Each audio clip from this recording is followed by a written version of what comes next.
আচ্ছা, আমরা যে রোজ এত ওয়েবসাইট দেখি, কখনো কি ভেবে দেখেছি এগুলোর পেছনে আসলে কি আছে? একটা কমন ভাষা কিন্তু সবকিছু চালাচ্ছে। আর আজ আমরা ঠিক সেই ভাষার গোড়ায় যাব। HTML এর রহস্যটা কি সেটা দেখব। আর শুধু দেখব না, একদম শূন্য থেকে একটা ওয়েব পেজ বানিয়ে ফেলব। তো কি এই ওয়েবের গোপন ভাষা?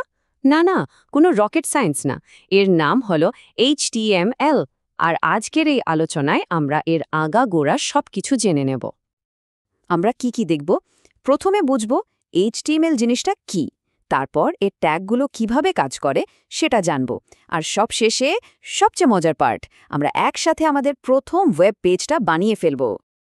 তো চলুন শুরু করা যাক। আচ্ছা, যে কোনো ওয়েবসাইট কিভাবে বানানো হয় সেটা বুঝতে হলে সবার আগে আমাদের জানতে হবে HTML সম্পর্কে। বলতে পারেন এটাই হলো সব ওয়েব পেজের মূল ভিত্তি বা নীল নকশা। একটা খুব জরুরি বিষয় কিন্তু শুরুতেই পরিষ্কার করে নেওয়া ভালো। HTML কিন্তু কোনো প্রোগ্রামিং ল্যাঙ্গুয়েজ নয়। এটা হলো একটা মার্কআপ ল্যাঙ্গুয়েজ। পার্থক্যটা কি? ভাবুন, এটা একটা বাড়ির আর্কিটেক্টের মতো। আর্কিটেক্ট শুধু ডিজাইনটা করে দেয়, বলে দেয় কোথায় দেয়াল হবে, কোথায় দরজা জানালা বসবে, কিন্তু নিজে কিন্তু ইট গাঁথে না, তাই না?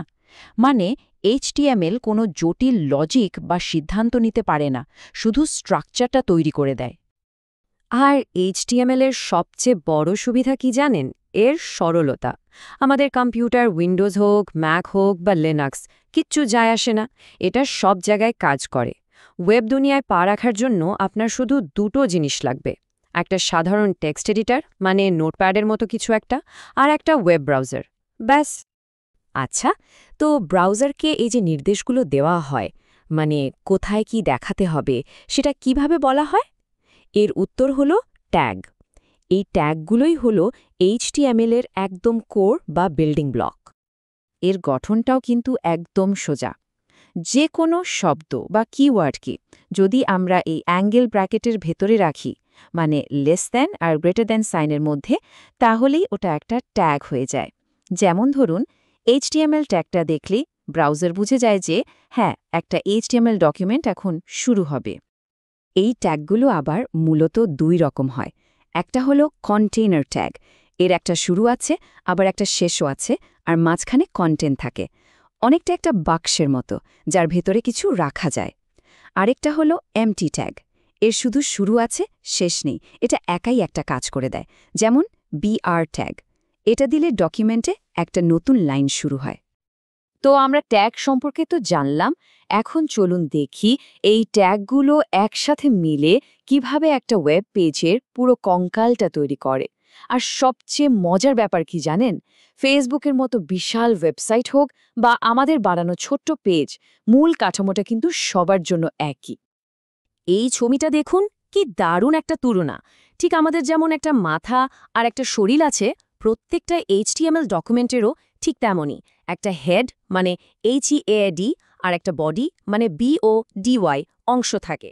এই ব্যাপারটা মাথায় রাখলে পুরো স্ট্রাকচারটা বোঝা কিন্তু একদম জলের মতো সোজা হয়ে যায়। এই যে দেখুন, এইটাই হলো সেই বেসিক স্ট্রাকচার। সবকিছু একটা বড় HTML ট্যাগের মধ্যে রাখা। এর ভেতরে প্রথমে আসছে হেড অংশটা। এখানে থাকে পেজের টাইটেল, মানে আমরা ব্রাউজারের ট্যাবে যে নামটা দেখি। আর তারপর আসছে বডি।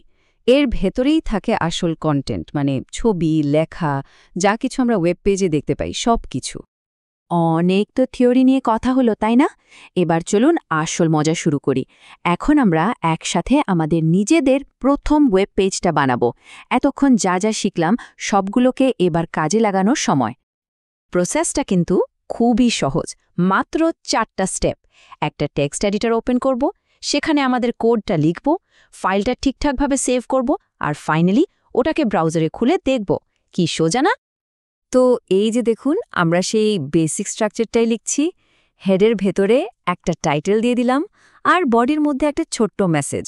বিশ্বাস করুন, একটা পুরো ওয়েব পেজ বানানোর জন্য এটুকুই কিন্তু যথেষ্ট। আচ্ছা, এই স্টেপটা কিন্তু সবচেয়ে জরুরি। ফাইলটা সেভ করার সময় নামের শেষে অবশ্যই .html দিতে হবে। এই .html দেখেই কিন্তু কম্পিউটার বুঝতে পারে যে এটা একটা ওয়েব পেজ, কোনো সাধারণ টেক্সট ফাইল না। আর হ্যাঁ, সেভ অ্যাজ টাইপ অপশনটাকে অল ফাইলস করে দিতে হবে, নাহলে গন্ডগোল হতে পারে। তো কোড লেখা শেষ, ফাইলও সেভ করা হয়ে গেছে। এবার সেই মুহূর্ত, চলুন দেখি আমাদের লেখা কোডটা ব্রাউজারে কেমন দেখায়। আর এই তো আমাদের প্রথম ওয়েব পেজ। ভাবুন তো একবার, কয়েক মিনিট আগেও এটা ছিল ভেরু কয়েক লাইনের টেক্সট, আর এখন এটা একটা সত্যিকারের ওয়েব পেজ। দেখুন, টাইটেলটা ব্রাউজারের ট্যাবে দেখা যাচ্ছে, আর আমাদের মেসেজটা পেজের মাঝখানে। কি দারুণ ব্যাপার, তাই না? আচ্ছা, আমাদের পেজটা তো তৈরি হলো, কিন্তু দেখতে বড্ড সাদামাটা লাগছে। এবার চলুন দেখি কিভাবে এটাকে আরেকটু আকর্ষণীয় করে তোলা যায়। আর এর জন্য আমরা ব্যবহার করব HTML অ্যাট্রিবিউট। তো এই অ্যাট্রিবিউট জিনিসটা কি? এটা হলো ট্যাগের ভেতরে দেওয়া এক্সট্রা ইনফরমেশন, যা ওই ট্যাগটার চেহারা বা আচরণ বদলে দেয়। এটা সবসময় ট্যাগের শুরুতেই লেখা হয়, আর এর একটা নাম আর একটা ভ্যালু থাকে, যেমন নেম ইকুয়ালস টু ভ্যালু। উদাহরণ দিলে ব্যাপারটা পরিষ্কার হবে। ধরুন, আমরা যদি আমাদের বডি ট্যাগের ভেতরে busy colour is equal to yellow লিখে দিই, তাহলে পুরো পেজের ব্যাকগ্রাউন্ড হলুদ হয়ে যাবে। একইভাবে text is equal to red লিখলে সব লেখার রং লাল হয়ে যাবে। কি সহজ! মানে সহজ কথায় বলতে গেলে অ্যাট্রিবিউট হল HTML এলিমেন্টগুলোকে নিজের ইচ্ছে মতো কাস্টমাইজ করার একটা উপায়। এর মাধ্যমেই একটা সাদামাটা পেজকে দেখতে সুন্দর করে তোলা যায়। আজ কিন্তু আমরা শুধু HTML এর বেসিকটা শিখলাম না, আমরা আসলে ওয়েব তৈরির বিশাল এক জগতের দরজাটা খুললাম। এই ছোট্ট জ্ঞানটাকে কাজে লাগিয়ে এরপর কি বানানো যায়? একটা পার্সোনাল ব্লগ, একটা অনলাইন পোর্টফোলিও, সম্ভাবনা কিন্তু অফুরন্ত। আর সেই ভাবনাটাই কিন্তু সবচেয়ে বেশি এক্সাইটিং।